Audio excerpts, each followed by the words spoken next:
মাসির বাড়িতে যখন গেছিলাম তখন ওখানে একটা মেলা হচ্ছিল, তাই বিকালবেলা সবাই মিলে আমরা মেলা দেখতে বেরিয়ে পড়েছি।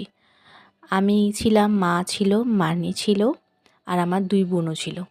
সবাই মিলে আমরা যাচ্ছিলাম, আর এই দিকে দেখো দুই বোনও পাগলের মতো নাচতে নাচতে যাচ্ছে। মেলাটা কাছাকাছিই ছিল, তাই আমরা হেঁটে হেঁটেই সবাই মিলে চলে এসেছি মেলায়।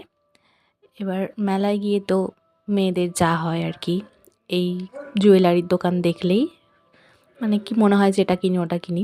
তো যাই হোক, সব দেখতে দেখতে চলে মেলা ঘুরছিলাম। এই যে মাসি একটা গলার হারও দেখছিল বুনুর জন্য। তো তারপর সেখান থেকে চলে গেলাম আমরা একটু ফুচকা খেতে। তো সবাই মিলে ফুচকা খেয়ে নিলাম। ফুচকাটা খুব সুন্দর করেছিল, টেস্টি। আর আমার ছোটো বোনও নিয়েছিল একটা দই ফুচকা। দই ফুচকাটাও দারুণ টেস্টি ছিল খেতে।